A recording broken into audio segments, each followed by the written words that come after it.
El amargo regusto del café frío aún persistía en mi boca, mezclado con la ceniza de una humillación que se negaba a extinguirse.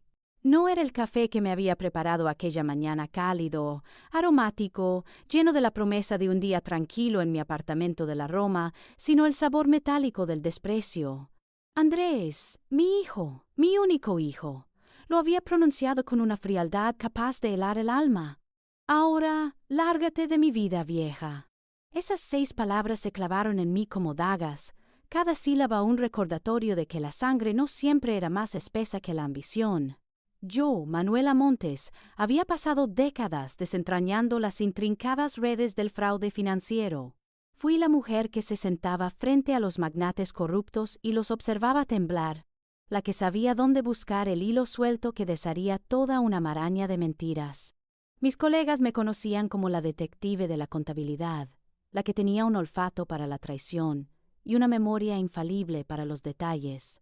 Había visto a los más astutos estafadores, a los más implacables depredadores, caer bajo el peso de la evidencia que yo y mi equipo habíamos reunido meticulosamente.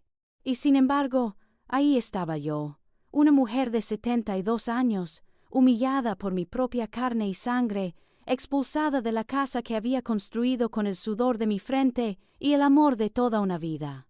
Era un cliché doloroso, el más antiguo de los engaños, pero esta vez la víctima era yo. La sorpresa inicial, el aturdimiento de la incredulidad, se había transformado en un nudo apretado de rabia helada. Ellos creyeron que me habían roto, que me habían silenciado. ¡Oh, cuán equivocados estaban! La Manuela Montes que conocían, la abuela amable y retirada, era solo una fachada, una cubierta cuidadosamente construida. Pero la Manuela Montes que una vez persiguió a los villanos, esa mujer, estaba muy lejos de estar rota, solo estaba latente.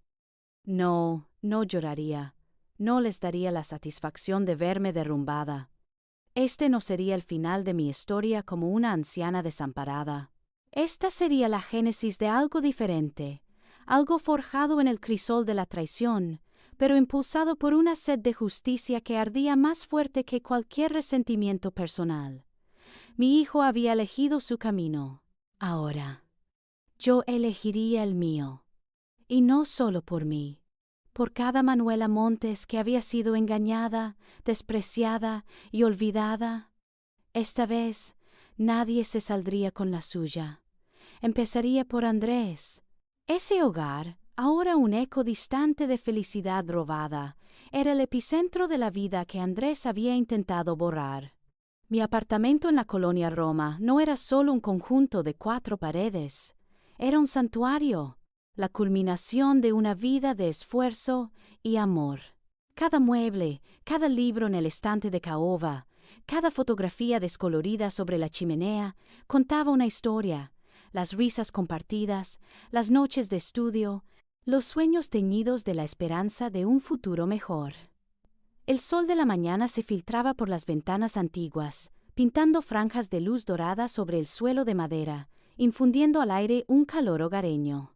Adoraba el aroma del café recién hecho, que se mezclaba con la sutil fragancia del jazmín de mi pequeño balcón. Era un lugar modesto, sí, pero era mío, forjado con años de contabilidad meticulosa y el trabajo honesto de una mujer que creía en construir, no en destruir. Allí me había retirado, imaginando una vejez serena, rodeada de mis recuerdos y el ocasional y alegre caos de las visitas. Esa alegría, con frecuencia, llegaba en la forma de Camila, mi adorada nietita. Su risa era música, un contrapunto vivaz al ritmo tranquilo de mis días. Camila, con sus ojos vivaces y su curiosidad insaciable, era el verdadero motor de mi existencia, el faro que iluminaba mi mundo. Los fines de semana, su presencia transformaba mi apartamento en un parque de juegos imaginario. Sus dibujos decoraban el refrigerador, y sus preguntas incisivas me recordaban la importancia de la perspectiva fresca. Dibujábamos juntas, le contaba historias de mis viajes, y ella, a cambio, me narraba con detalle sus aventuras escolares. Verla crecer, inculcarle el amor por el conocimiento y la justicia, Era mi mayor legado, una misión silenciosa que atesoraba. Y luego estaba Andrés, mi único hijo. Él había sido la culminación de mis sueños, el fruto de un amor ya lejano, pero que dejó en mí la semilla de una devoción inquebrantable. Lo crié con sacrificios incontables, con la esperanza de que construyera una vida digna y honorable, que supiera valorar el trabajo y la lealtad. Cuando conoció a Laura, al principio la recibí con los brazos abiertos, viéndola como la hija inteligente y ambiciosa que nunca tuve. Me enorgullecía la vida que Andrés y Laura parecían estar forjando, sus negocios prósperos, su elegante apartamento en Polanco, la imagen de éxito que proyectaban. Pensaba, con una ingenuidad que ahora me avergüenza hasta lo más hondo, que mi hijo había alcanzado la plenitud, que su felicidad era la mía. Vivía en una burbuja de afecto y confianza incondicional. A pesar de mi pasado como investigadora, de haber desconfiado de cada sombra en el intrincado mundo financiero, jamás apliqué esa lupa crítica a mi propia familia. ¿Cómo podría? Eran mi sangre, mis seres queridos, el pilar de mi existencia. Me sentía segura, protegida, creyendo con absoluta ceguera que el amor filial era una armadura impenetrable contra cualquier mal. La idea de que Andrés, mi propio hijo, pudiera siquiera concebir un acto de traición era tan ajena a mi realidad como la posibilidad de que el sol saliera por el oeste. Qué ironía tan cruel que una mujer que había pasado su vida desenmascarando fraudes se mostrara tan ciega ante el más cruel de todos, el que se cocinaba bajo mi propio techo, disfrazado de cariño y preocupación. No vi las nubes de tormenta acumulándose en el horizonte, solo el cielo azul que imaginaba para mi tranquila vejez. Y un día, la tormenta que había ignorado se manifestó en la forma más insidiosa. Una visita inesperada de Andrés y Laura. Llegaron a mi apartamento de la Roma con sonrisas radiantes y un ramo de mis flores favoritas. «Mamá, qué gusto verte», dijo Andrés, con esa familiaridad que me derretía. Laura, con su habitual elegancia, trajo un pastel, y por un momento la normalidad se posó sobre nosotros como un manto reconfortante. Hablaron de sus éxitos, de lo mucho que les gustaba mi balcón, de lo bien que me veían. Y entonces la conversación giró. Andrés, con una seriedad repentina que casi me engaña, tomó mi mano. «Mamá, hemos estado preocupados por ti». Laura asintió, su mirada fija en la mía con una finta de profunda preocupación. «Con los años, ya sabes, la gente se aprovecha de los mayores. Queremos asegurarnos de que tu patrimonio esté a salvo, que nadie pueda quitártelo». Propusieron, con una retórica tan pulcra como engañosa, que firmara unos documentos. Son solo para formalizar la transferencia de la propiedad a nuestro nombre. Así, si algo te pasara, o si alguien intentara estafarte, todo estaría seguro con nosotros. Es por tu bien, mamá, para tu protección, para que tengas la tranquilidad de que nunca te faltará nada. Mi corazón de madre se hinchó con una mezcla de gratitud y una punzada casi imperceptible de inquietud.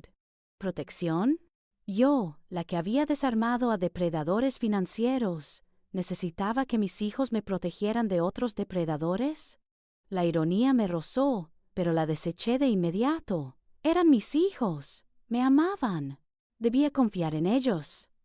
Aquella pequeña fisura en mi armadura, esa duda que intentó abrirse paso, fue rápidamente sellada por mi ciego afecto. Recordé todos los sacrificios, todas las noches sin dormir, todas las esperanzas que había depositado en Andrés. ¿Cómo podía dudar de él? El día de la firma llegó con una atmósfera densa, casi tangible. Andrés y Laura estaban allí, inusualmente tensos.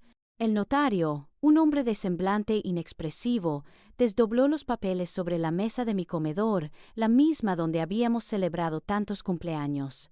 Mis manos temblaron levemente al tomar la pluma. Laura me sonrió, una sonrisa forzada que no llegó a sus ojos.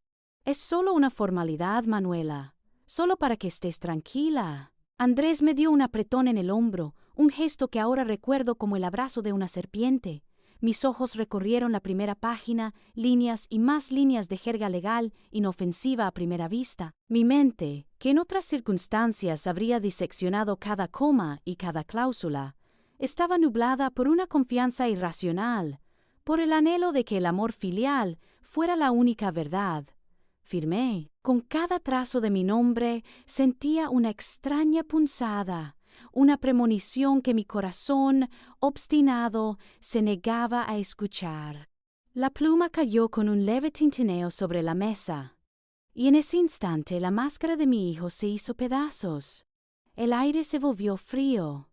Andrés retiró su mano de mi hombro. Su rostro se endureció. La amabilidad se evaporó como el rocío matutino. «Bien», dijo, su voz ahora cortante, despojada de todo afecto. «Ahora que todo está en orden, te pido que recojas tus cosas». Mis ojos se fijaron en los suyos, buscando el chispazo de la broma, la sonrisa que desharía la tensión. No había nada, solo un abismo helado. «¿Qué?», logré balbucear. Laura, a su lado, evitó mi mirada. Fue Andrés que me miró directamente a los ojos, y con una frialdad que aún hoy me persigue, pronunció las palabras que me arrojaron al vacío. «Esta ya no es tu casa, mamá, ahora es nuestra. Así que, ahora lárgate de mi vida vieja». El eco de esas palabras aún resuena en mí, el sonido de un mundo que se desmoronaba.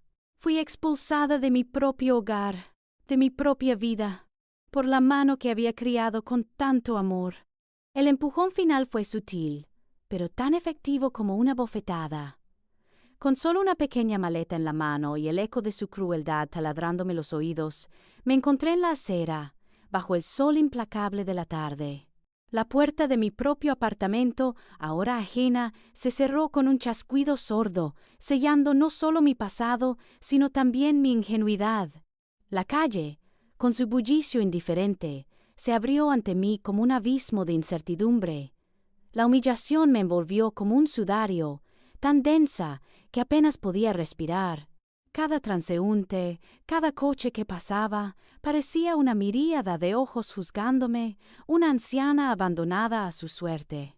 El dolor, agudo y punzante, se alojó en el centro de mi pecho, un recordatorio cruel de la traición más íntima. ¿Cómo era posible que el amor que había sembrado con tanta devoción hubiera germinado en una maleza tan venenosa? Por un momento, el mundo se tambaleó.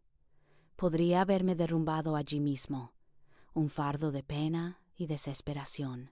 La imagen de una Manuela Montes rota, llorando en la banqueta, era exactamente lo que ellos esperaban. Era lo que la sociedad quizás esperaba de una mujer de mi edad, recién despojada de todo. Pero la humedad en mis ojos no era de lágrimas, sino de una irritación gélida, como si el frío del desprecio de Andrés se hubiera alojado allí. No les daría ese gusto. Mi mente, entrenada durante décadas para la crisis, para el engaño, para el desorden, se negó a ceder. Fue un interruptor, un clic silencioso pero rotundo dentro de mi cerebro. El dolor no se fue, pero se transformó. La humillación no desapareció, pero se canalizó.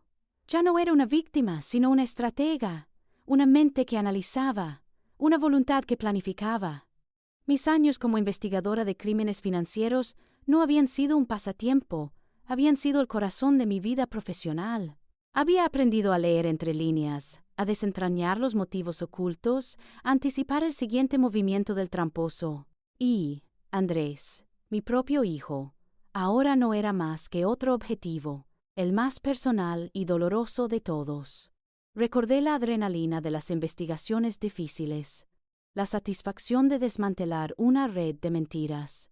Mis colegas solían decir que yo tenía un sexto sentido para el fraude, una capacidad para ver la verdad incluso cuando estaba enterrada bajo capas de complejidad legal y engaños emocionales. Esa Manuela Montes, la implacable detective de la contabilidad, estaba ahora al mando.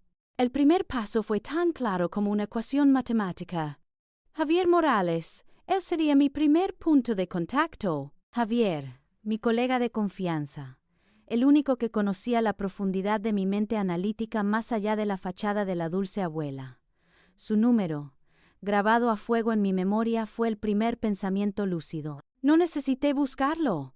Mis dedos, a pesar del temblor casi imperceptible, encontraron el teléfono en mi bolso y marcaron con una precisión automática. Mientras esperaba la respuesta, sentí una punzada de algo parecido a la esperanza, no por una reconciliación imposible, sino por el inicio de una batalla. «Manuela, ¿estás bien? No sueles llamar a estas horas». Su voz grave y preocupada al otro lado de la línea. Era el ancla que necesitaba. En ese momento, no le conté toda la historia, solo lo esencial. «Javier, necesito tu ayuda. Me han estafado, y es grande». Hubo un silencio, luego un suspiro. «Dime dónde estás. Voy por ti». Y así, con esa simple frase, su lealtad incondicional se reafirmó, un bálsamo en la herida abierta. Mi decisión no era de venganza, no en el sentido mezquino y destructivo que Andrés había exhibido. Era de justicia, una justicia fría, implacable, meticulosamente calculada. No solo por mí, por el robo de mi hogar y mi dignidad, sino por cada anciano que había sido despojado de sus ahorros, de sus recuerdos, de su paz. Las historias de otros casos de fraude a mayores resonaron en mi mente. Los rostros de las víctimas, la desesperación en sus ojos.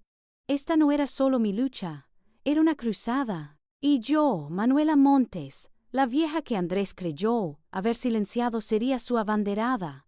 El juego acababa de comenzar, y yo conocía las reglas mejor que nadie. Ellos habían subestimado la astucia de una mujer con nada que perder y un mundo por ganar, un mundo de justicia para los vulnerables. Con esa certeza grabada a fuego en mi espíritu, el primer paso fue materializar esa convicción. Javier Morales, mi leal sombra, y ahora mi ancla, me recogió en silencio horas después de nuestra llamada. No hubo necesidad de muchas palabras. Mi rostro, aunque endurecido por la traición, no mostraba lágrimas, sino una frialdad calculadora que él reconocía bien. Me condujo a un discreto apartamento en Polanco, lejos de los recuerdos que aún empapaban las paredes de mi antigua vida en la Roma. Era un espacio moderno, sobrio, con grandes ventanales que daban a un patio interior arbolado, un oasis de anonimato en el corazón de la bulliciosa Ciudad de México. Aquí, lejos de miradas indiscretas, estableceríamos nuestro cuartel general para la Operación Código Gratitud. Las siguientes 48 horas fueron un torbellino de actividad silenciosa. Javier, con su habitual eficiencia, coordinó la llegada de los demás miembros de mi antiguo equipo, aquellos en quienes podía depositar una confianza ciega. Primero apareció Isabel Fuentes, una abogada penalista cuyo currículum incluía años como agente de la Policía Federal. Su mirada, detrás de unas gafas de montura fina, era penetrante, capaz de diseccionar un argumento en segundos. «Manuela, lamento las circunstancias, pero me alegra que me hayas llamado», me dijo con una firmeza que prometía batalla. Su experiencia legal y su conocimiento de los vericuetos de la investigación policial serían invaluables. Poco después, se unió a nosotros Julián Herrera, el fiscal federal que había sido mi contraparte en tantos casos difíciles, un hombre de una integridad intachable y una paciencia solo superada por su perspicacia. Con él sabíamos que la operación tendría el respaldo institucional necesario. Julián, con su voz calmada y su presencia imponente, observó los mapas y las notas que Javier ya había comenzado a extender sobre la mesa del comedor. «Lo que ha hecho su hijo es un crimen atroz, Manuela. Pero no se saldrá con la suya», afirmó. Y la solemnidad de sus palabras me recordó el peso de la justicia que estábamos persiguiendo. Finalmente, llegó Teresa Salgado, mi amiga más antigua y mi maga de la tecnología. Teresa, con su melena plateada recogida en una cola de caballo y sus manos ágiles, era una genio informática, capaz de encontrar la aguja en el pajar digital. Nos saludó con un abrazo cálido que fue un bálsamo en la tensión del momento. «Manuela, esos canallas no saben con quién se metieron», murmuró con una sonrisa conspiradora mientras desempaquetaba su arsenal de computadoras y dispositivos. Su lealtad era tan feroz como su habilidad para rastrear cualquier rastro electrónico. Con el equipo completo y operativo, el discreto apartamento de Polanco se transformó en una vibrante sala de estrategia. Extendimos mapas de la Ciudad de México, diagramas de redes financieras y fotografías de propiedades. Las primeras horas de trabajo conjunto fueron reveladoras y aterradoras. Javier había recopilado información preliminar que indicaba que Andrés no solo me había estafado a mí. La red era mucho más vasta. Un entramado complejo de empresas fantasma, testaferros y falsas promesas que despojaba a ancianos vulnerables de sus bienes en diferentes colonias. Cada nueva revelación era una puñalada en mi ya herido corazón, pero también un combustible para mi determinación. Isabel y Julián cruzaban miradas, asombrados por la escala del engaño. «Es un verdadero depredador», sentenció Isabel, «y sus métodos son sofisticados. No será fácil desmantelarlo». Me puse de pie, sintiendo el peso de la responsabilidad, pero también una oleada de fuerza. Mi mirada se encontró con la de cada uno de ellos. «Escúchenme bien», dije, mi voz resonando con una autoridad que no había usado en años. «Esta es Operación Código Gratitud. Y tenemos 3 reglas de oro, inquebrantables. Primero, discreción absoluta. Ni una sola palabra fuera de estas paredes. Nuestros movimientos deben ser invisibles, nuestras intenciones indetectables. Segundo, objetividad implacable. Esto no es una venganza personal, aunque el dolor que siento es inmenso. Esto es por la justicia, por cada Manuela Montes a la que han arrebatado su dignidad y sus sueños. Andrés es mi hijo, sí, pero aquí, en esta operación, es solo un objetivo. Si las emociones nublan nuestro juicio, perderemos». Mis ojos se detuvieron en Javier, quien asintió con seriedad, sabiendo lo que me costaba esa regla. Y tercero, pruebas irrefutables. No podemos dejar nada al azar. Cada pieza de evidencia debe ser sólida, irrefutable, capaz de resistir el escrutinio más feroz. Necesitamos un caso tan hermético que Andrés y sus cómplices no tengan escapatoria. Miré a Teresa, quien ya estaba inmersa en su teclado. No hay margen para errores. El destino de muchos ancianos, y quizás el de mi propia nieta, depende de nuestro éxito. Así que, manos a la obra. El tiempo apremia, y la justicia espera. La espera terminó, y la maquinaria de la Operación Código Gratitud se puso en marcha con una precisión escalofriante. Las palabras apenas habían salido de mi boca cuando Teresa ya estaba sumergida en el torbellino de datos, sus dedos volando sobre el teclado, sus ojos fijos en las líneas de código que prometían desentrañar secretos. Isabel y Javier, con la cautela que les caracterizaba, coordinaban discretamente los primeros acercamientos a las propiedades que, según nuestras sospechas, Andrés había adquirido ilícitamente. Julián, por su parte, trabajaba en la base legal, preparando el terreno para las acciones que se avecinaban, asegurándose de que cada paso tuviera un fundamento sólido en la ley, algo que Andrés había ignorado por completo. Los días se fundieron en noches, y las horas en una bruma de café y pantallas retroiluminadas. Nuestro cuartel general de Polanco vibraba con la energía concentrada de mentes brillantes, pero también con una creciente sensación de horror. Teresa, una verdadera maga digital, desenterraba extractos bancarios manipulados, correos electrónicos con instrucciones veladas y registros de propiedad que a primera vista parecían legítimos. La habilidad de Andrés para crear un velo de legalidad era desconcertante, un testimonio de su astucia y de la falta de escrúpulos. Las primeras pistas no tardaron en confirmar mis peores temores, pero la magnitud de lo que revelaban superaba cualquier predicción. Andrés no era un simple ladrón de poca monta que se conformaba con mi apartamento. Era el arquitecto de un imperio de avaricia, un depredador implacable que cazaba en los rincones más vulnerables de nuestra sociedad. Encontramos patrones que se repetían con una fría consistencia. Ancianos solteros o viudos, propiedades sin hipotecas, traspasos a empresas fantasma con nombres grandilocuentes que sonaban a instituciones de caridad. Eran las mismas tácticas que yo había visto una y otra vez en mi carrera, pero ahora eran aplicadas por mi propio hijo. Las firmas idénticas de engaño en documentos dispersos por toda la Ciudad de México, desde las colonias más elegantes hasta los barrios más humildes. Ancianos, como yo, despojados de sus hogares y ahorros, sus vidas reducidas a escombros por la misma mano, la de mi hijo y su cómplice, Laura. Las fotografías de las propiedades robadas. Las caras de las víctimas que Teresa y Javier comenzaban a identificar, algunas que vivían con dignidad en La Condesa, otras en Coyoacán, muchas con historias de toda una vida ahorrando para esa jubilación pacífica, se iban acumulando en un mural de la infamia que forrábamos en una de las paredes del apartamento. No era solo mi apartamento, mi pasado, era el legado de docenas, quizás cientos de personas mayores. Mi dolor personal se multiplicó, pero también se transformó en una indignación colectiva, una llama que ardía con una intensidad implacable. La venganza por mi propia afrenta, aunque seguía presente, palidecía ante la necesidad de hacer justicia por todos ellos. Los testimonios iniciales que Isabel y Javier lograron recabar eran desgarradores.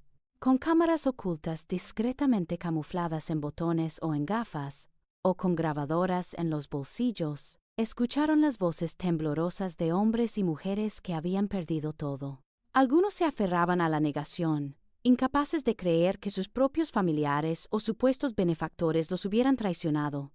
Otros estaban rotos, con la mirada perdida, sin esperanza. Las historias eran espejos de la mía, pero sin la esperanza de la redención o la capacidad de lucha que mi experiencia me había otorgado. Sentía un deber, una obligación moral de ser su voz, su puño. Andrés había desatado una guerra cruel contra los más indefensos, y yo, su madre, sería la general del ejército de los olvidados, armada con la verdad y la justicia. La fase de recopilación de inteligencia se volvió exhaustiva. Extendimos enormes mapas de la Ciudad de México sobre la mesa, salpicados de chinchetas de colores, rojo para las propiedades ya identificadas como parte de la red de fraude de Andrés, azul para las potenciales víctimas aún por contactar, verde para los posibles testaferros o cómplices menores. Los nombres, las direcciones, las fechas de las transacciones dudosas se anotaban meticulosamente en pizarras blancas, conectando los puntos de una telaraña criminal que parecía interminable. Andrés operaba con una audacia asombrosa, cubriendo sus huellas con una red laberíntica de empresas fachada, fideicomisos falsos y transacciones offshore que intentaban diluir la propiedad y dificultar el rastreo. Pero nosotros éramos más pacientes, más metódicos, y teníamos la ventaja de conocer su mente, al menos la que yo creía conocer antes de su traición. Cada documento, cada grabación, cada conversación interceptada legalmente, era un hilo que, al ser desenredado con la experticia de mi equipo, nos acercaba a la madeja completa. La verdadera cara de Andrés, la del depredador desalmado, se revelaba ante mis ojos con una claridad brutal, y con ella, mi determinación crecía hasta convertirse en una montaña inquebrantable que no se detendría hasta ver la justicia hecha. Con cada chincheta que clavábamos en el mapa y cada historia que se unía a nuestro mural de la infamia, una verdad se hacía ineludible. Para desmantelar la red de Andrés necesitábamos más que pruebas. Necesitábamos una trampa. No una burda emboscada, sino una pieza de ingeniería legal tan sofisticada que su propia avaricia lo guiara directamente a ella. Esa fue la idea central que surgió en una de nuestras maratonianas sesiones. Con los ojos inyectados en sangre por el café y la frustración, pero con la mente más aguda que nunca. No podemos esperar a que cometa un error obvio, sentenció Isabel. Debemos obligarlo a cometer el error que ya hemos previsto. Y así nació el concepto del documento bomba.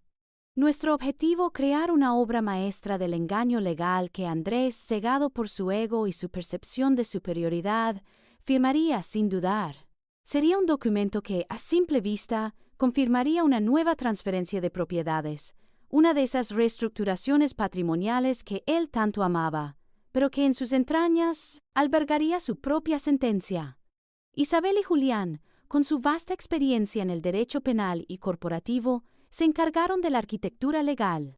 Yo, con mi ojo entrenado para detectar cada fisura en un fraude, supervisaba cada línea, cada coma. Necesita parecer un movimiento lógico dentro de su esquema, expliqué. Algo que le aporte un beneficio inmediato o que consolide su control sobre alguna de sus propiedades más preciadas. Algo que él crea que es una victoria.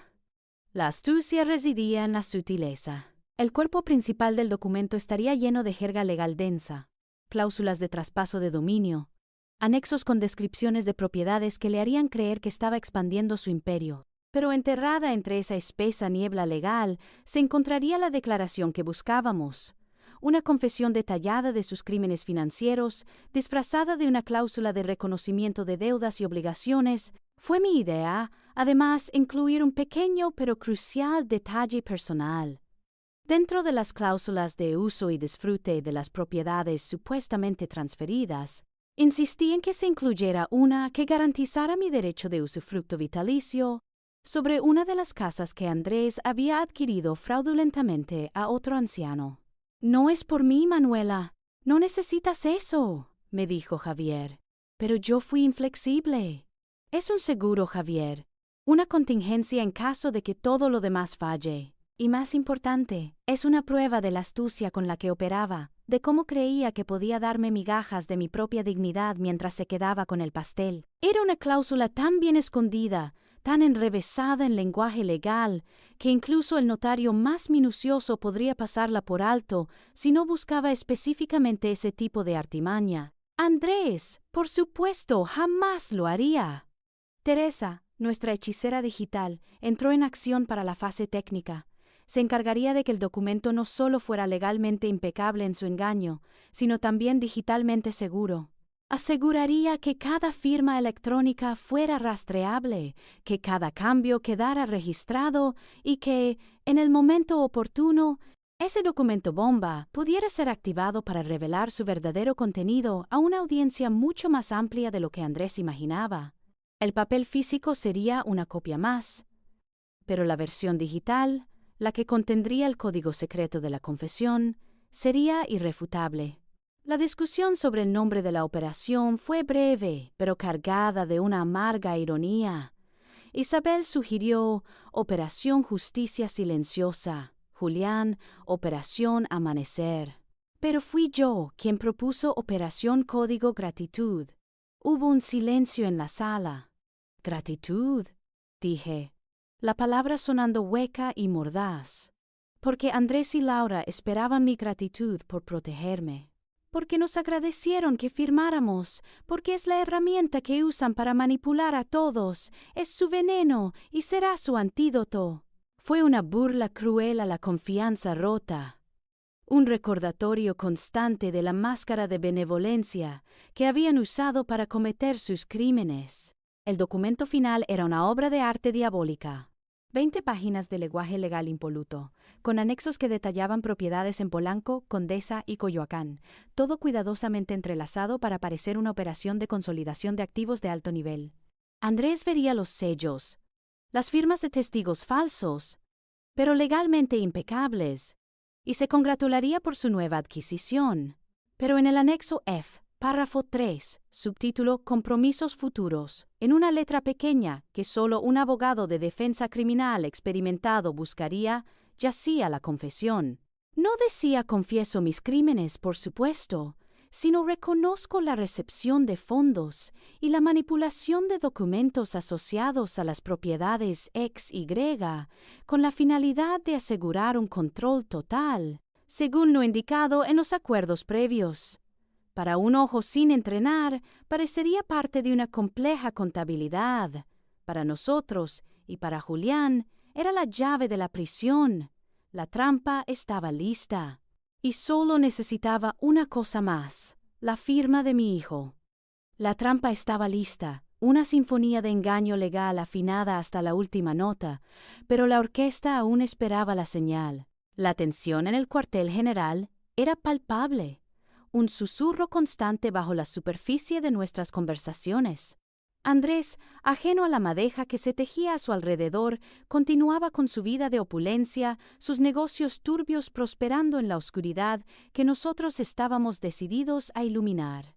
Mientras ultimábamos los detalles logísticos y esperábamos el momento exacto para presentarle el documento bomba, un hilo inesperado comenzó a tejerse en nuestra red.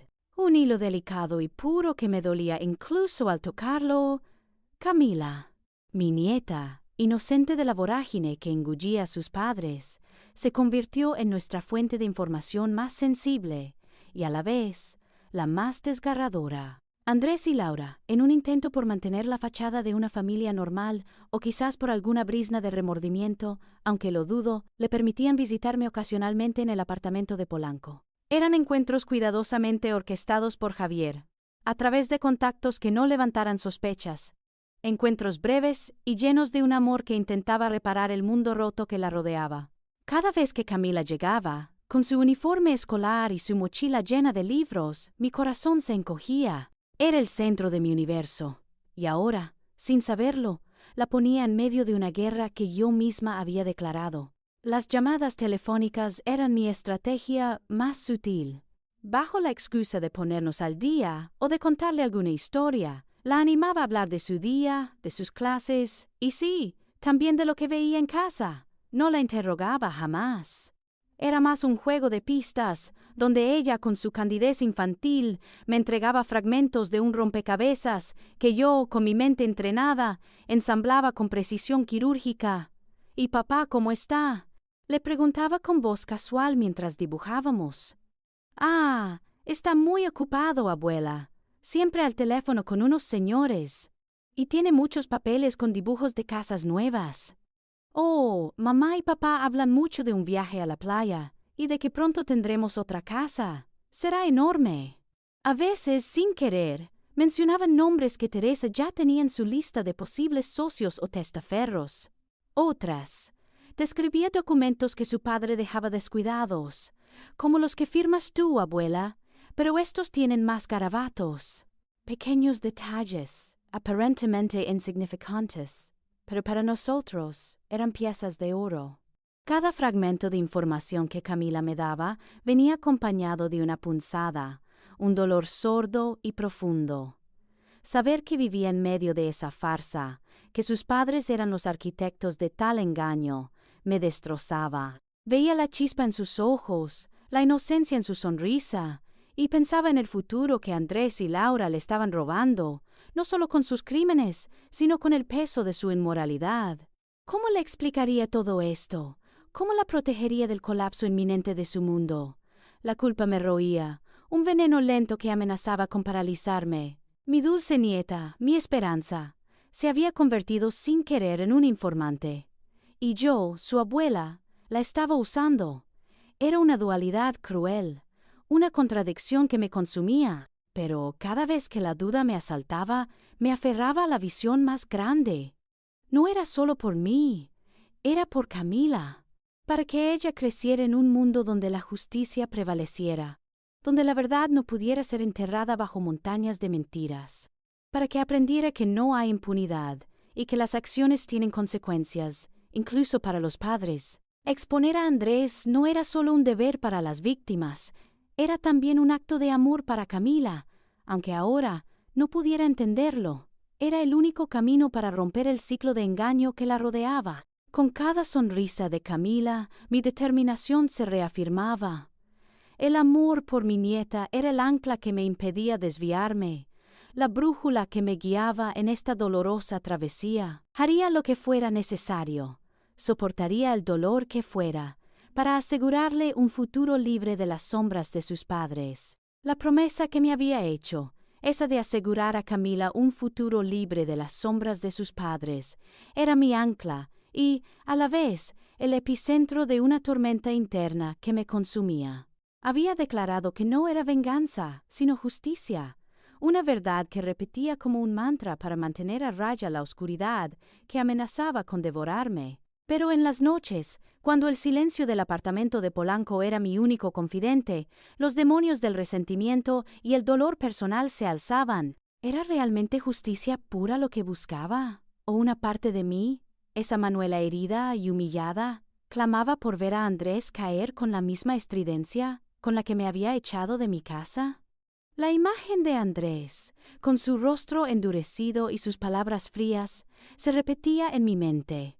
La tentación de saborear su derrota, de ver el miedo en sus ojos cuando la verdad saliera a la luz, era un veneno dulce y peligroso.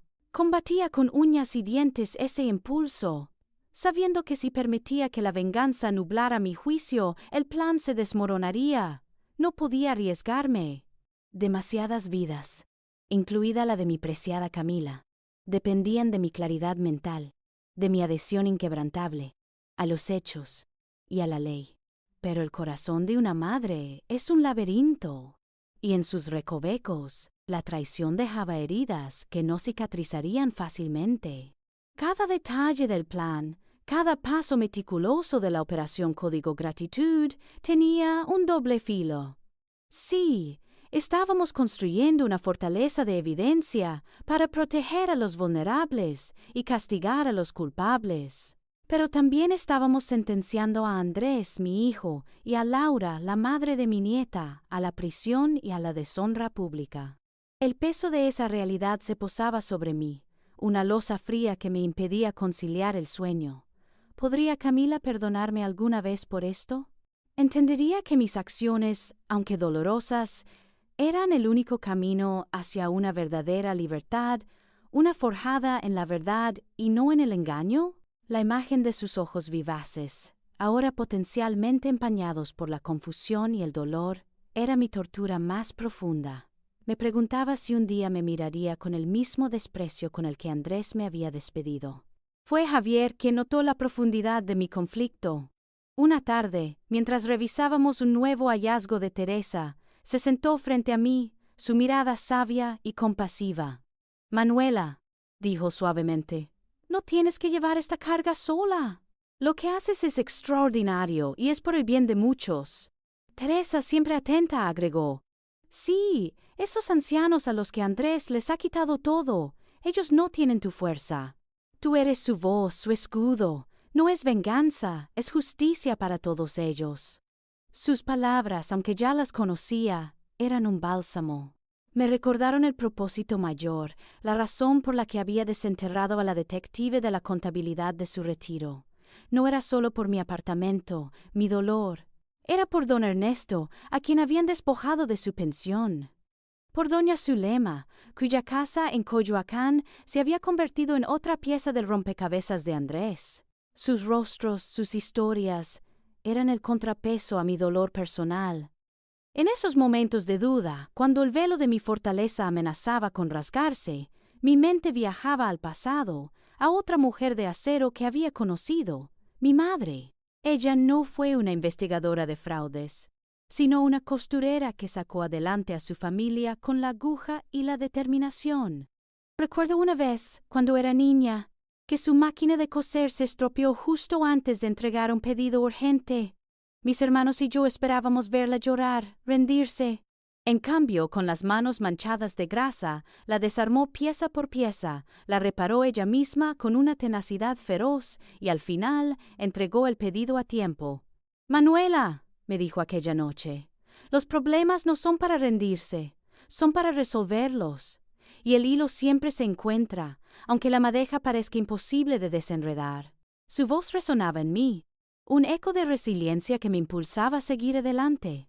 Mi madre me enseñó que la dignidad no se negocia, que la verdad siempre emerge y que la fortaleza de una mujer no radica en la ausencia de dolor, sino en su capacidad para transformarlo en acción. Yo era Manuela Montes, la hija de esa mujer, la investigadora que no se doblegaba. Mi dolor era inmenso, sí, pero no me definiría, me fortalecería. No podía darme el lujo de la debilidad. No, ahora. La venganza era una emoción efímera, la justicia, un legado. Y ese legado, forjado en el crisol de la traición más profunda, sería mi ofrenda no solo a las víctimas de Andrés, sino a mi propia nieta. Al recordar la mirada firme de mi madre, sentí como la coraza interna se reforzaba, lista para el enfrentamiento final. El momento se acercaba, y yo estaría preparada. Con esa coraza recién forjada, me senté frente a la cámara que Teresa había instalado en el centro de nuestra sala de operaciones. La luz de los focos era implacable, revelando cada arruga, cada sombra bajo mis ojos. Pero también, esperaba, la inquebrantable determinación que ahora me definía.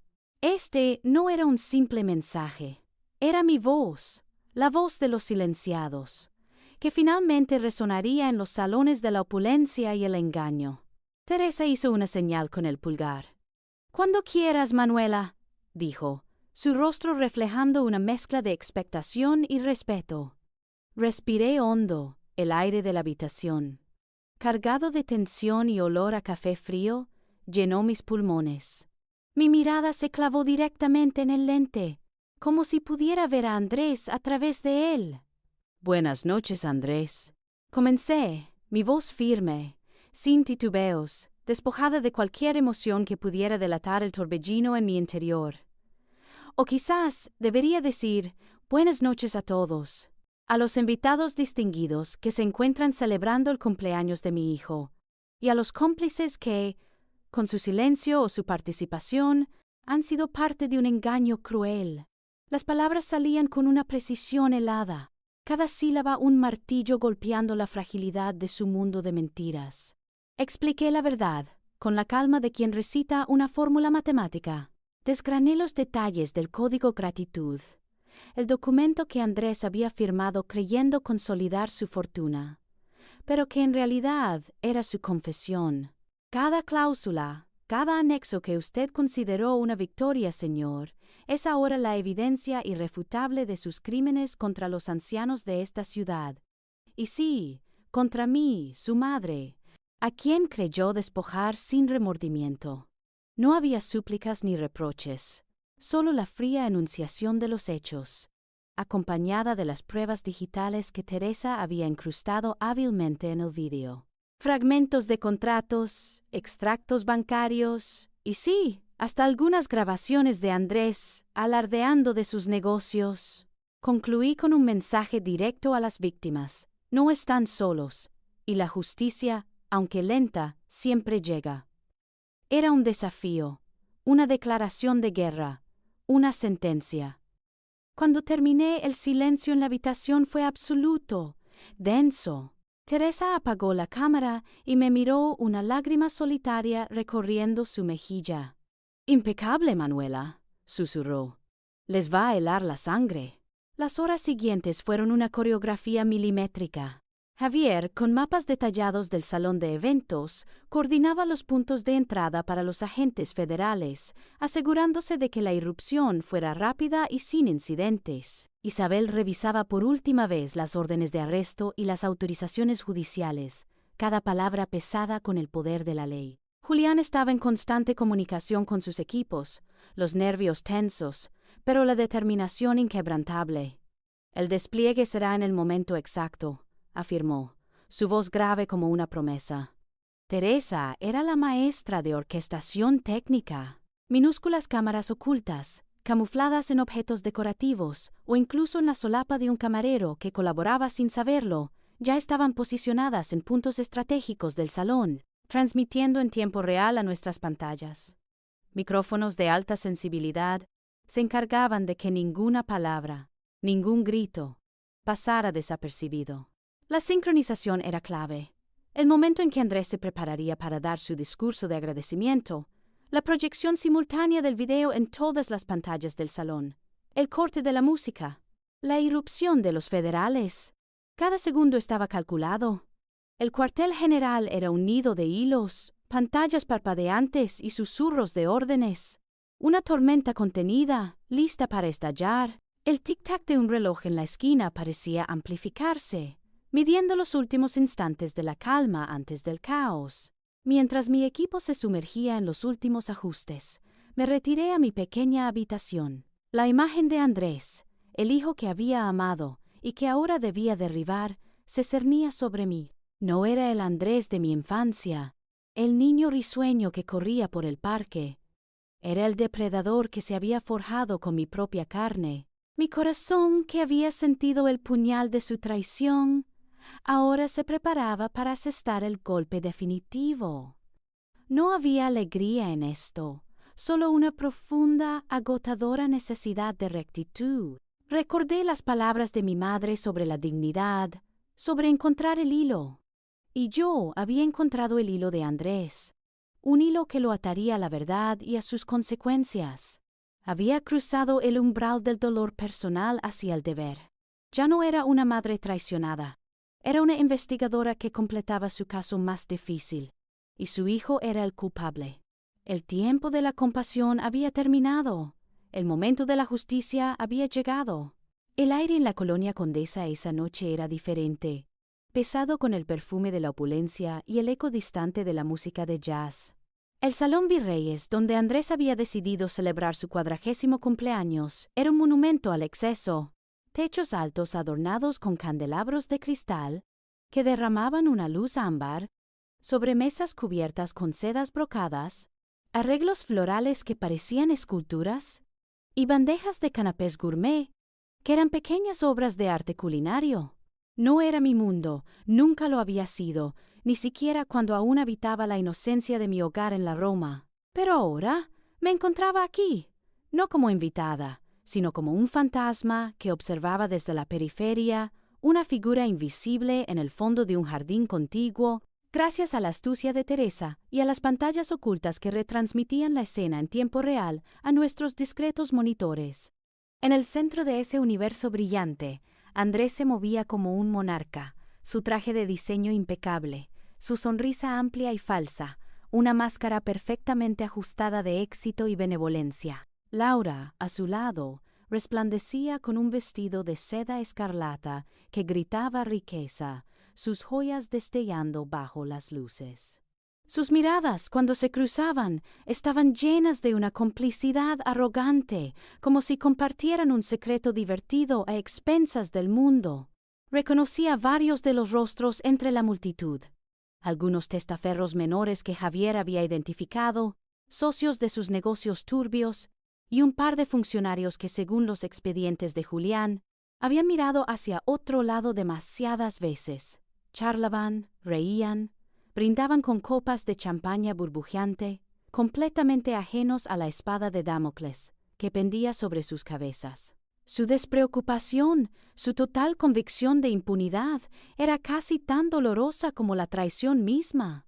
Se sentían invencibles, intocables, creyendo que su poder y su dinero los blindarían contra cualquier consecuencia. La ironía era palpable, un nudo amargo en mi garganta. Desde mi puesto de observación, protegida por la oscuridad y la tecnología, sentía una extraña mezcla de emociones.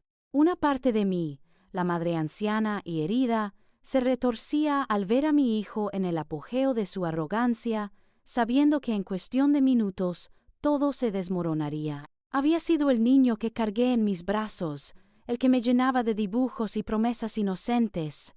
Verlo ahora, convertido en este depredador desalmado, me producía una tristeza tan profunda que amenazaba con ahogarme. Pero la otra parte, la investigadora, la defensora de los olvidados, observaba con una determinación fría como el acero. Esa Manuela no sentía lástima, solo una implacable sed de justicia. Mi corazón no estaba roto, sino dividido, escindido entre el amor maternal que se negaba a morir del todo y la necesidad imperiosa de cumplir con mi deber.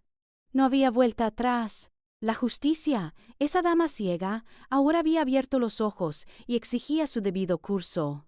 La sala continuaba llenándose con más invitados, cada uno más ostentoso que el anterior.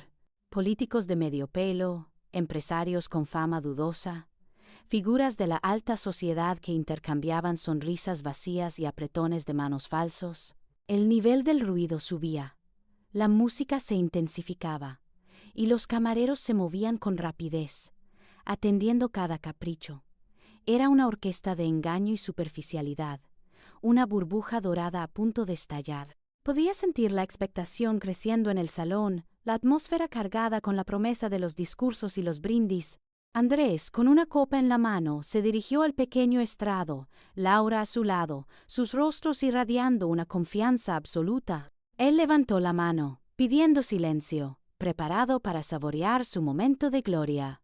No sabían que el verdadero brindis de la noche sería por el final de su reinado, y que el espectáculo principal no sería su discurso, sino la voz de la verdad, la mía, que los sacudiría hasta los cimientos. El telón estaba a punto de caer sobre su farsa, y yo, su madre, vieja, tenía el privilegio de ser la directora de escena. El Salón Virreyes, que hasta hacía un instante resonaba con la fanfarria de la opulencia, se sumió en un silencio expectante cuando Andrés alzó la mano. Su sonrisa era la de un hombre que se creía dueño del mundo, listo para deleitarse con los aplausos y las adulaciones. Abrió la boca para comenzar su discurso, pero las primeras palabras se quedaron atrapadas en su garganta, silenciadas por un cambio abrupto.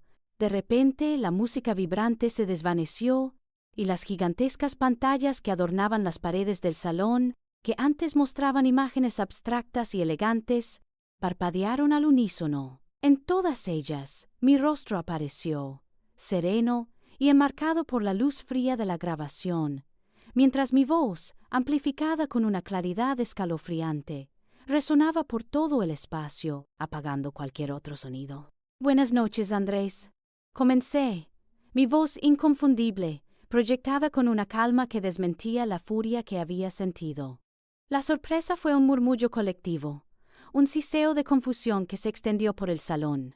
Los camareros se detuvieron, con las bandejas aún en alto. Los invitados se miraron entre sí, tratando de descifrar qué clase de espectáculo macabro formaba parte de la fiesta. Vi, a través de los monitores, el rostro de Andrés palidecer. Laura, a su lado, apretó su brazo, su expresión una mezcla de incredulidad y miedo incipiente. O quizás debería decir, buenas noches a todos. Continuó mi voz desde las pantallas. Mientras una imagen del documento bomba, ese tratado de engaño, que Andrés había firmado con tanta complacencia, aparecía fugazmente, con la sección crucial de la confesión resaltada. A los invitados distinguidos que se encuentran celebrando el cumpleaños de mi hijo, y a los cómplices que, con su silencio o su participación, han sido parte de un engaño cruel. El murmullo se convirtió en un zumbido, y algunos de los presentes que Javier y Julián habían identificado como partícipes menores de la red de Andrés comenzaron a mostrar signos de pánico, sus ojos nerviosos recorriendo el salón. La confesión de Andrés, la verdad de su red de estafas contra los ancianos, se desgranaba ante ellos con una lógica fría e implacable, respaldada por fragmentos de grabaciones, correos electrónicos interceptados y transferencias bancarias que Teresa había incrustado en el video, apareciendo y desapareciendo con una velocidad que apenas permitía su asimilación, pero cuya acumulación creaba un peso irrefutable. Cada cláusula, cada anexo que usted consideró una victoria, señor, es ahora la evidencia irrefutable de sus crímenes contra los ancianos de esta ciudad. Mi voz resonó, y pude ver la mano de Andrés temblar, el color de la sangre desapareciendo de sus nudillos. Su arrogancia se había desmoronado, dejando al descubierto un miedo primario. Laura, con los ojos desorbitados, intentó tirar de él, susurrándole algo que no pude escuchar. El caos comenzó a gestarse. Algunos invitados, aquellos sin conexión con Andrés, comenzaron a levantarse de sus asientos, buscando una salida. Otros, los cómplices, se quedaron paralizados, atrapados como ratones en un laberinto sin salida. Justo cuando mi voz terminaba su declaración final, y la justicia, aunque lenta, siempre llega, y la imagen de mi rostro se desvanecía de las pantallas, el verdadero espectáculo comenzó. Las enormes puertas del salón se abrieron de golpe con un estruendo, y una docena de agentes federales, impecablemente uniformados y armados, irrumpieron en el Salón Virreyes. Liderando la carga, con una autoridad silenciosa que imponía respeto, estaba Julián Herrera. ¡Agentes federales! ¡Nadie se mueva! Por la presente quedan arrestados por fraude, lavado de dinero y conspiración criminal. Su voz, entrenada para la sala de un tribunal, resonó con una fuerza inquebrantable, superando el estruendo de sillas que caían y gritos ahogados. El pánico se apoderó de la fiesta. Los gritos de Laura fueron los primeros en perforar el aire, un sonido agudo y desesperado. ¡No! ¡Esto es un error! ¡Andrés! Los agentes se movieron con una eficiencia brutal. 2 de ellos se dirigieron directamente a Andrés, que intentaba balbucear una protesta incoherente, y lo inmovilizaron, sus manos esposadas a su espalda. Laura, envuelta en su vestido escarlata, fue interceptada mientras intentaba huir, su rostro desfigurado por el terror. Vi a los otros cómplices, esos rostros que habían aparecido en nuestro mural de la infamia, ser acorralados uno a uno. El imperio se desmoronaba en tiempo real, bajo las luces de sus propios candelabros. En medio del pandemonio, con la mirada de todos clavada en el dramático desfile de arrestos, sentí que era el momento.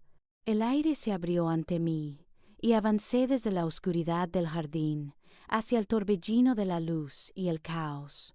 Cada paso era deliberado, cada músculo de mi cuerpo tenso, pero mi espíritu, extrañamente, se sentía en paz. Me detuve a unos pocos metros de Andrés, quien, esposado, observaba con ojos vacíos el colapso de su mundo. Levantó la vista y sus ojos se encontraron con los míos. El reconocimiento, la comprensión de quién había orquestado su caída, cruzó su rostro en una oleada de furia y desconcierto. «Mamá».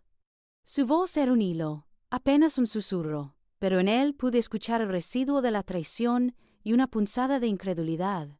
Lo miré directamente a los ojos, mis palabras firmes, despojadas de ira, pero cargadas con el peso de la dignidad recuperada.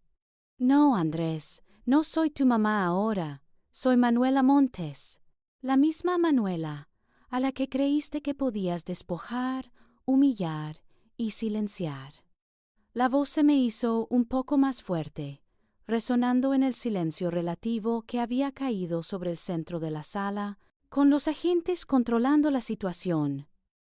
«La que te advirtió, sin que lo supieras, que el fraude, hijo mío, siempre deja un rastro. Y tú, Andrés, dejaste una autopista». Mis ojos no buscaron la venganza, sino la fría satisfacción de la justicia, no solo para mí, sino para cada anciano a quien él había robado la paz. Me subestimaste, y ese, Andrés, fue tu error más grande. El círculo se había cerrado.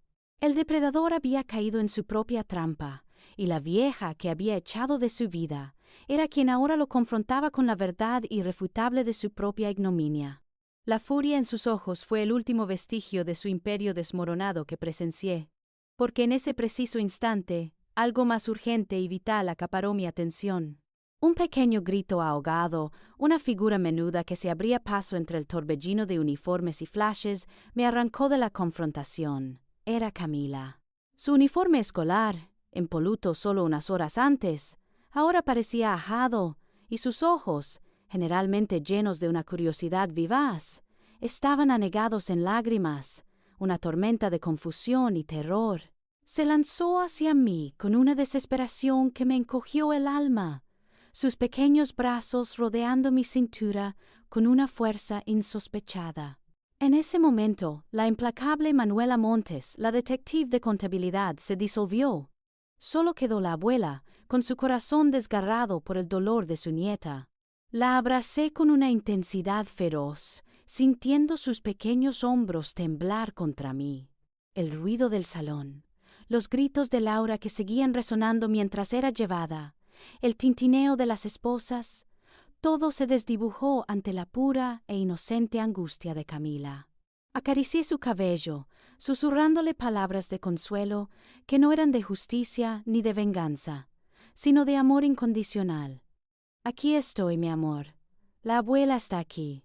Isabel Fuentes, con su habitual eficiencia, apareció a mi lado. Su presencia, un remanso de calma en el caos creciente. Llevaba una carpeta bajo el brazo y su rostro, aunque serio, transmitía una empatía palpable. «Manuela», dijo con voz clara pero discreta, para que solo nosotros la escucháramos.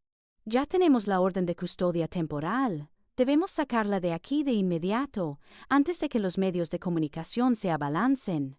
Extendió un documento sellado. Era mi escudo, Mi permiso para protegerla. Los agentes federales, bajo la dirección de Julián, ya estaban controlando a los periodistas que intentaban colarse, creando un pequeño corredor de salida. Tomé la mano de Camila, quien aún se aferraba a mí como un salvavidas. Su mirada se desvió un instante hacia Andrés, que era conducido hacia la salida por dos agentes, su rostro demacrado. Un sollozo escapó de su pequeña garganta. «Papá», murmuró, y el sonido de esa palabra, cargada de una inocencia rota, me atravesó como una cuchillada. Pero no había tiempo para explicaciones. Isabel nos instó a movernos. Salimos del salón por una puerta lateral, esquivando el frenesí de flashes y reporteros que ya se agolpaban en la entrada principal. Javier nos esperaba en un coche discreto, el motor encendido, listo para huir de la escena. Nos deslizamos en el asiento trasero, y el coche arrancó, dejando atrás el Salón Virreyes y el eco de un imperio desmoronado. El viaje hacia el apartamento de Polanco fue un silencio pesado, roto solo por los sollozos intermitentes de Camila. La tenía en mi regazo, su cabeza apoyada en mi hombro, su cuerpo menudo temblando. Le susurré historias de un jardín mágico, de hadas y héroes que vencían a los dragones, intentando tejer un velo de fantasía sobre la cruel realidad que acababa de presenciar. Una vez en el apartamento, ese cuartel general que ahora se convertiría en su refugio, la luz tenue de la sala se sentía como un abrazo. Teresa, con el rostro marcado por la tensión, nos recibió con una manta suave y una taza de chocolate caliente, preparada con un cariño que desmentía su aparente frialdad tecnológica. Senté a Camila en el sofá, la envolví en la manta y le ofrecí el chocolate. Sus pequeñas manos se aferraron a la taza, buscando el calor. Sus ojos, aunque aún hinchados, se fijaron en los míos, buscando respuestas que yo aún no sabía cómo darle. «¿Por qué, abuela?», fue todo lo que pudo preguntar. Su voz un hilo apenas perceptible. No respondí de inmediato. Solo la abracé de nuevo, dejando que mi amor intentara llenar el abismo que se había abierto en su mundo. En sus ojos vi el impacto emocional de todo lo que había sucedido, la confusión, el miedo, la tristeza de un mundo infantil que se había resquebrajado de golpe. Sabía que este era solo el comienzo de su proceso de sanación, un camino largo y tortuoso que tendríamos que recorrer juntas. Mi misión de justicia había llegado a su punto culminante, pero mi misión como abuela, la de reconstruir el corazón de mi nieta, apenas comenzaba. La operación Código Gratitud había expuesto una red de mentiras, pero ahora mi tarea era construir una red de amor y verdad alrededor de Camila, pieza por pieza, hasta que pudiera volver a ver el sol. Los días que siguieron a la noche en el Salón Virreyes fueron un delicado equilibrio entre el consuelo a Camila y la consolidación de la operación Código Gratitud. La pequeña estaba frágil. Sus noches se poblaban de pesadillas. Pero mis historias y el calor de mi abrazo parecían ser un ancla. A pesar de la incipiente calma que empezaba a rodearnos, sabía que el círculo de mi propia justicia no estaría completo hasta que enfrentara a Andrés una vez más. Esta vez, en la gélida realidad de su nueva prisión. Una semana después, acompañada por Julián Herrera, quien se aseguró de los permisos necesarios, crucé los pesados portones del Penal Federal de Santa Marta a Acatitla. El aire denso y metálico, el olor a desinfectante mezclado con el hedor de la desesperanza, me envolvieron. No era un lugar para los débiles. Andrés estaba sentado al otro lado de un cristal grueso, con las manos esposadas a la mesa. Su traje impecable había sido reemplazado por un uniforme naranja que le quedaba grande, y su cabello, antes meticulosamente peinado, estaba revuelto y opaco. Había ojeras profundas bajo sus ojos, y la arrogancia que lo había definido se había marchado, dejando en su lugar una expresión de derrota y resentimiento mal disimulado. Por un instante, solo un instante, vi al niño que había sido, al hijo que había amado. Pero esa imagen se desvaneció rápidamente, eclipsada por la memoria de sus palabras crueles. Tomé el auricular. «Andrés», dije, mi voz extrañamente neutral. «Mamá», respondió, su voz áspera cargada de autocompasión. «No puedo creer que me hicieras esto. No podíamos haberlo arreglado. En serio, me entregaste». «Tú te entregaste a ti mismo, Andrés», repliqué con firmeza. «Cada decisión que tomaste, cada anciano al que engañaste, cada mentira que dijiste, eso fue lo que te trajo aquí. Yo solo expuse la verdad». No había enojo en mi tono, solo una declaración de hechos. Intentó justificarse, balbuceando sobre presiones, malas decisiones, la codicia de Laura.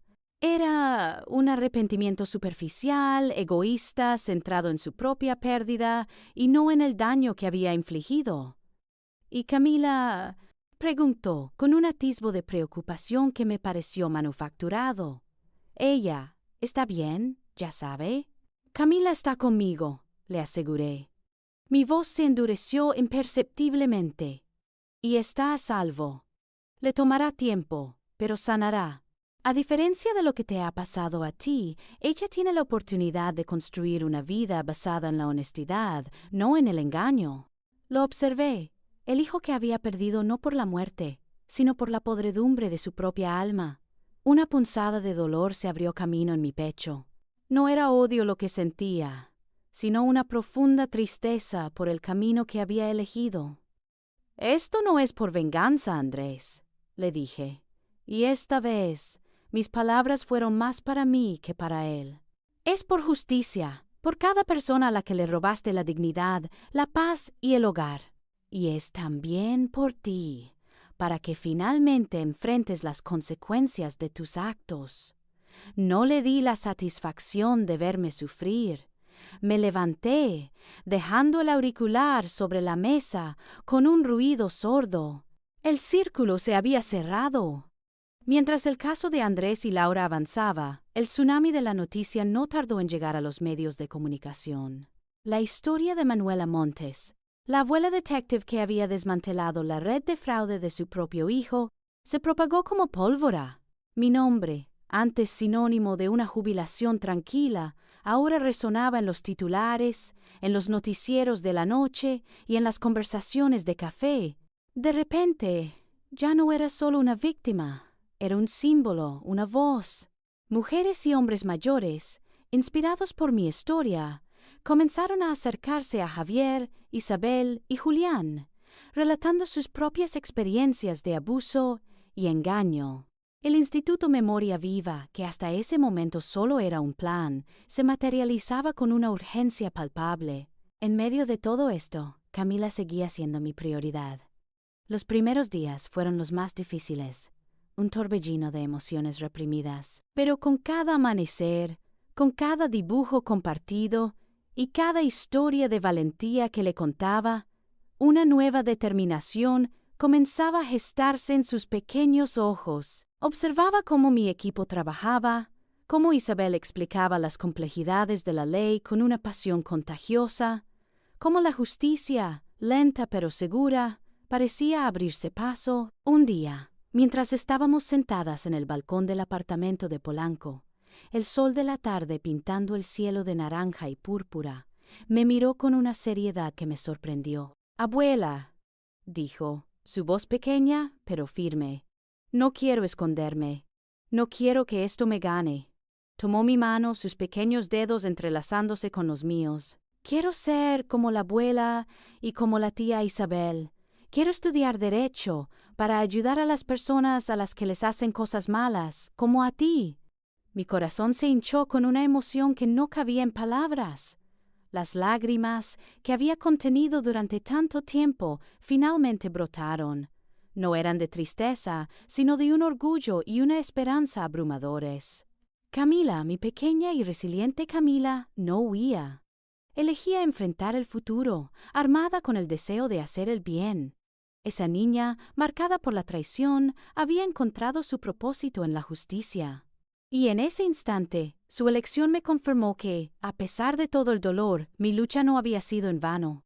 La firmeza en la voz de Camila, el brillo renovado en sus ojos, al hablar de un futuro dedicado a la justicia, actuó como el último y más poderoso catalizador. Fue la confirmación, no solo de que mi lucha no había sido en vano, sino de que apenas comenzaba, transmutada de la venganza personal a una causa mucho más grande. Con esa nueva luz en el horizonte, el Instituto Memoria Viva pasó de ser una ambición susurrada en las noches a una realidad tangible. Javier, Isabel, Julián y Teresa, mi leal equipo, fueron los cimientos de esta nueva construcción. Juntos, canalizamos el torrente de casos que surgían tras la publicidad de mi historia. Cada anciano que se atrevía a hablar era un eco de mi propia experiencia, un recordatorio de que mi dolor individual era parte de una afrenta colectiva. El nombre, Memoria Viva, surgió de la necesidad de recordar a aquellos a quienes se les había intentado borrar su historia y su dignidad, y de infundirles la fuerza para seguir viviendo plenamente. Nuestro cuartel general en Polanco, antes un nido de estrategias ocultas, se convirtió en un faro de esperanza, sus ventanales ahora abiertos a un futuro de justicia. Camila se convirtió en el corazón palpitante del instituto. Al principio, era una voluntaria tímida, ayudando a organizar documentos, contestando el teléfono con una voz aún quebradiza. Pero con cada día su confianza crecía. Pasaba horas escuchando a Isabel, absorbiendo cada palabra sobre derecho, justicia y la importancia de la defensa. La vi transformar la tristeza en determinación, el miedo en conocimiento. Isabel, con su paciencia y sabiduría, se convirtió en su mentora, guiándola a través de las complejidades del sistema legal. Camila no solo soñaba con ser abogada, se preparaba activamente para ello, devorando libros y participando en cada debate. Su mente aguda y su corazón noble, apuntando firmemente hacia el horizonte de la Facultad de Derecho. Era el legado más hermoso que podría haber imaginado.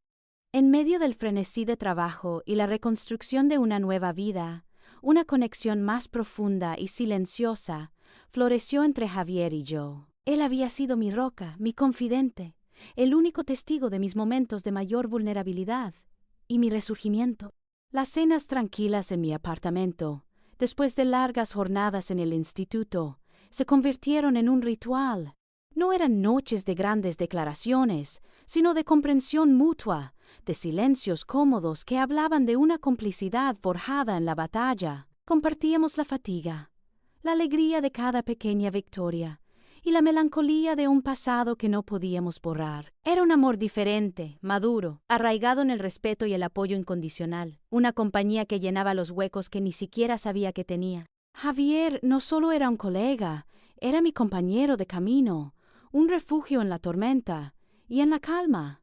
Un día, el teléfono sonó con un número desconocido. Era Regina, la madre de Laura. Su voz, al principio titubeante, luego cargada de una profunda tristeza, expresó su propia vergüenza y dolor por las acciones de su hija. No buscaba mi perdón, sino entendimiento y, sobre todo, una conexión con Camila. Regina había sido, en cierto modo, una víctima silenciosa de la ambición de Laura y Andrés. No era un acercamiento fácil, pero por Camila, por la posibilidad de que tuviera más lazos familiares que no estuvieran manchados por la traición, abrí esa puerta. Sabía que no sería para mí una reconciliación de corazón, pero sería un puente para mi nieta, una oportunidad para construir su propia historia, lejos de las cenizas de la nuestra. Ahora, mientras contemplo los rostros de los ancianos a quienes el Instituto Memoria Viva ha podido ayudar, mientras observo a Camila crecer, una fuerza imparable y noble, y mientras comparto la quietud de mis días con Javier, sé que el círculo de mi historia está completo. La vieja a la que mi hijo mandó largarse no solo se quedó, sino que se alzó. Mi dolor se transformó en propósito. Mi traición personal en una cruzada por la justicia. He aprendido que la fortaleza de una mujer mayor no reside en su juventud perdida, sino en la sabiduría acumulada, en la resiliencia forjada a través de la vida y en la capacidad de convertir la adversidad en un legado. El hilo de la verdad, aunque enredado, siempre se encuentra, y la voz de la justicia, aunque a veces susurrante, siempre, al final, resonará.